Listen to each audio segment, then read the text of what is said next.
Chapter 39.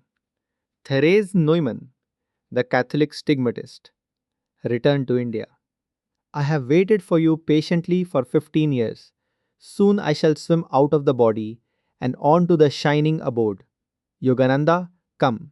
Sri Yukteswar's voice sounded startlingly in my inner ear as I sat in meditation at my empty Washington headquarters, traversing 10,000 miles in the twinkling of an eye. His message penetrated my being like a flash of lightning. 15 years? Yes, I realized. Now it is 1935. I have spent 15 years in spreading my guru's teachings in America. Now he recalls me. That afternoon I recounted my experience to a visiting disciple. His spiritual development under KRI Yoga was so remarkable that I often called him saint, remembering Babaji's prophecy that America too would produce men and women of divine realization through the ancient yogic path. This disciple and a number of others generously insisted on making a donation for my travels. The financial problem thus solved, I made arrangements to sail via Europe for India. Busy weeks of preparations at Mount Washington. In March 1935, I had the self realization fellowship chartered under the laws of the state of California as a non profit corporation. To this educational institution go all public donations as well as the revenue from the sale of my books, magazine, written courses, class tuition, and every other source of income. I shall be back, I told my students. Never shall I forget America. At a farewell banquet given to me in Los Angeles by loving friends, I looked long at their faces and thought gratefully, Lord, he who remembers thee as the soul giver will never lack the sweetness of friendship among mortals. I sailed from New York on June 9, 1935 in the Europa. Two students accompanied me, my secretary, Mr. C. Richard Wright, and an elderly lady from Cincinnati, Miss Etty Bletch. We enjoyed the days of ocean peace, a welcome contrast to the past hurried weeks. Our period of leisure was short lived. The speed of modern boats has some regrettable features. Like any other group of inquisitive tourists, we walked around the huge and ancient city of London. The following day, I was invited to address a large meeting in Caxton Hall, at which I was introduced to the London audience by Sir Francis Young husband. Our party spent a pleasant day as guests of Sir Harry Lauder at his estate in Scotland. We soon crossed the English Channel to the continent, for I wanted to make a special pilgrimage to Bavaria. This would be my only chance, I felt, to visit the great Catholic mystic, Therese Neumann of Konarstreuth. Years earlier, I had read an amazing account of Therese information given in the article was as follows. One Therese, born in 1898, had been injured in an accident at the age of 20. She became blind and paralyzed. 2. She miraculously regained her sight in 1923 through prayers to Saint Teresa, the Little Flower. Later, Therese Neumann's limbs were instantaneously healed. 3. From 1923 onward, Therese has abstained completely from food and drink, except for the daily swallowing of one small consecrated wafer. 4. The Stigmata or Sacred Wounds of Christ appeared in 1926 on Therese's head, breast, hands, and feet. On Friday of every week thereafter, she has passed through the Passion of Christ, suffering in her own body all his historic agonies. 5. Knowing ordinarily only the simple German of her village, during her Friday trances, Therese utters phrases which scholars have identified as ancient Aramaic. At appropriate times in her vision, she speaks Hebrew or Greek. 6. By ecclesiastical permission, Therese has several times been under close scientific observation. Dr. Fritz Gerlich, editor of a Protestant German newspaper, went to Konarstreuth to expose the Catholic fraud, but ended up by reverently writing her biography. As always, whether in East or West, I was eager to meet a saint. I rejoiced as our little party entered, on July 16th, the quaint village of Konarstreuth. The Bavarian peasants exhibited lively interest in our Ford automobile, brought with us from America, and its assorted group, an American young man, an elderly lady, and an olive-hued Oriental with long hair tucked under his coat collar. Teresa's little cottage, clean and neat, with geraniums blooming by a primitive well, was alas silently closed. The neighbors, and even the village postman who passed by, could give us no information. Rain began to fall. My companion suggested that we leave. No, I said stubbornly. I will stay here until I find some clue leading to Terrace. 2 hours later, we were still sitting in our car amidst the dismal rain. Lord, I sighed complainingly, why didst thou lead me here if she has disappeared? An English speaking man halted beside us, politely offering his aid. I don't know for certain where Therese is, he said, but she often visits at the home of Professor Woods, a seminary master of Eichstätt, 80 miles from here. The following morning, our party motored to the quiet village of Eichstätt, narrowly lined with cobblestone streets. Dr. Woods greeted us cordially at his home. Yes, Therese is here. He sent her word of the visitors. A messenger soon appeared with her reply. Though the bishop has asked me to see no one without his permission, I will receive the man of God from India. Deeply touched at these words, I followed Dr. Woods upstairs to the sitting room. Therese entered, immediately radiating an aura of peace and joy. She wore a black gown and spotless white headdress.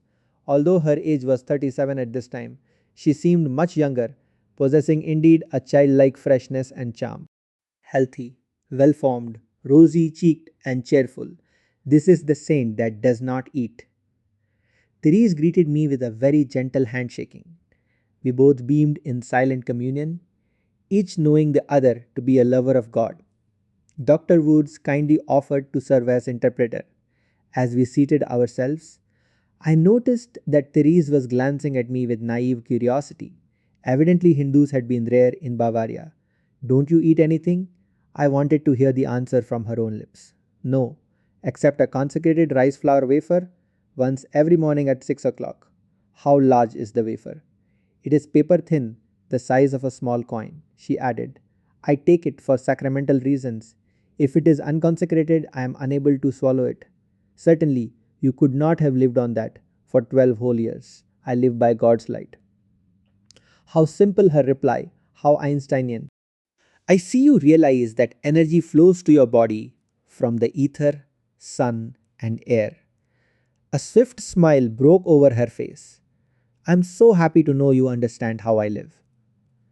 Your sacred life is a daily demonstration of the truth uttered by Christ. Man shall not live by bread alone, but by every word that proceedeth out of the mouth of God. Again, she showed joy at my explanation. It is indeed so. One of the reasons I am here on earth today is to prove that man can live by God's invisible light and not by food only. Can you teach others how to live without food? She appeared a trifle shocked. I cannot do that. God does not wish it. As my gaze fell on her strong, graceful hands, Therese showed me a little square, freshly healed wound on each of her palms. On the back of each hand, she pointed out a smaller, crescent shaped wound, freshly healed. Each wound went straight through the hand. The sight brought to my mind distinct recollection of the large square iron nails with crescent tipped ends, still used in the Orient, but which I do not recall having seen in the West. The saint told me something of her weekly trances. As a helpless onlooker, I observed the whole passion of Christ. Each week, from Thursday midnight until Friday afternoon at 1 o'clock, her wounds open and bleed. She loses 10 pounds of her ordinary 121-pound weight. Suffering intensely in her sympathetic love, Therese yet looks forward joyously to these weekly visions of her Lord. I realized at once that her strange life is intended by God to reassure all Christians of the historical authenticity of Jesus' life and crucifixion as recorded in the New Testament, and to dramatically display the ever-living bond between the Galilean master and his devotees. Professor Words related some of his experiences with the saint. Several of us, including Therese, often travel for days on sightseeing trips throughout Germany. He told me, it is a striking contrast. While we have 3 meals a day, Therese eats nothing. She remains as fresh as a rose Untouched by the fatigue which the trips cause us as we grow hungry and hunt for wayside inns, she laughs merrily. The professor added some interesting physiological details because Therese takes no food, her stomach has shrunk. She has no excretions, but her perspiration glands function. Her skin is always soft and firm. At the time of parting, I expressed to Therese my desire to be present at her trance. Yes, please come to Corners Right next Friday, she said graciously. The bishop will give you a permit. I am very happy you sought me out in Eichstatt. Therese shook hands gently many times and walked with our party to the gate. Mr. Wright turned on the automobile radio. The saint examined it with little enthusiastic chuckles. Such a large crowd of youngsters gathered that Therese retreated into the house. We saw her at a window, where she peered at us childlike, waving her hand. From a conversation the next day with two of Therese's brothers, very kind and amiable, we learned that the saint sleeps only 1 or 2 hours at night. In spite of the many wounds in her body, she is active and full of energy. She loves birds, looks after an aquarium of fish, and works often in her garden. Her correspondence is large. Catholic devotees write her for prayers and healing blessings. Many seekers have been cured through her of serious diseases. Her brother Ferdinand, about 23, explained that Therese has the power through prayer of working out on her own body the ailments of others. The saint's abstinence from food dates from a time when she prayed that the throat disease of a young man of her parish, then preparing to enter holy orders, be transferred to her own throat. On Thursday afternoon, our party drove to the home of the bishop, who looked at my flowing locks with some surprise. He readily wrote out the necessary permit. There was no fee. The rule made by the church is simply to protect Therese from the onrush of casual tourists, who in previous years had flocked on Fridays by the thousands.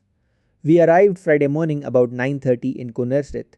I noticed that Therese's little cottage possesses a special glass-roofed section to afford her plenty of light. We were glad to see the doors no longer closed but wide open in hospitable cheer. There was a line of about 20 visitors, armed with their permits. Many had come from great distances to view the mystic trance. Therese had passed my first test at the professor's house by her intuitive knowledge that I wanted to see her for spiritual reasons and not just to satisfy a passing curiosity. My second test was connected with the fact that just before I went upstairs to her room, I put myself into a yogic trance state in order to be one with her in telepathic and televisic rapport. I entered her chamber, filled with visitors. She was lying in a white robe on the bed. With Mr. Wright following closely behind me, I halted just inside the threshold, awe-struck at a strange and most frightful spectacle. Blood flowed thinly and continuously in an inch-wide stream from Therese's lower eyelids. Her gaze was focused upward on the spiritual eye within the central forehead. The cloth wrapped around her head was drenched in blood from the stigmata wounds of the crown of thorns. The white garment was redly splotched over her heart, from the wound in her side, at the spot where Christ's body, long ages ago, had suffered the final indignity of the soldier's spear thrust.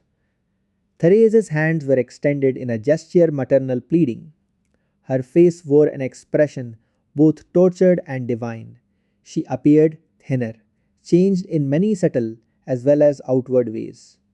Murmuring words in a foreign tongue, she spoke with slightly quivering lips to persons visible before her inner sight. As I was in attunement with her, I began to see the scenes of her vision. She was watching Jesus as he carried the cross amidst the jeering multitude. Suddenly, she lifted her head. In consternation, the Lord had fallen under the cruel weight. The vision disappeared. In the exhaustion of fervid pity, Therese sank heavily against her pillow. At this moment, I heard a loud thud behind me. Turning my head for a second, I saw two men carrying out a prostrate body. But because I was coming out of the deep superconscious state, I did not immediately recognize the fallen person.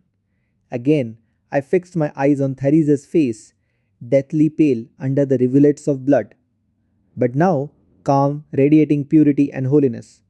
I glanced behind me later and saw Mr. Wright standing with his hand against his cheek, from which blood was trickling. Dick, I inquired anxiously, were you the one who fell? Yes, I fainted at the terrifying spectacle. Well, I said consolingly, you are brave to return and look upon the sight again. Remembering the patiently waiting line of pilgrims, Mr. Wright and I silently bade farewell to Therese and left her sacred presence. The following day, our little group motored south, thankful that we were not dependent on trains but could stop the Ford wherever we chose throughout the countryside. We enjoyed every minute of a tour through Germany, Holland, France, and the Swiss Alps. In Italy, we made a special trip to Assisi to honor the Apostle of Humility. St. Francis, the European tour ended in Greece, where we viewed the Athenian temples and saw the prison in which the gentle Socrates had drunk his death potion. One is filled with admiration for the artistry with which the Greeks have everywhere wrought their very fancies in alabaster. We took ship over the sunny Mediterranean, disembarking at Palestine, wandering day after day over the Holy Land. I was more than ever convinced of the value of pilgrimage. The Spirit of Christ is all pervasive in Palestine. I walked reverently by his side at Bethlehem, Gethsemane, Calvary, the Holy Mount of Olives, and by the river Jordan and the Sea of Galilee. Our little party visited the birth manger, Joseph's carpenter shop, the tomb of Lazarus, the house of Martha and Mary, the hall of the Last Supper. Antiquity unfolded. Scene by scene, I saw the divine drama that Christ once played for the ages. On to Egypt, with its modern Cairo and ancient pyramids. Then a boat down the narrow Red Sea, over the vasty Arabian Sea. Lo, India.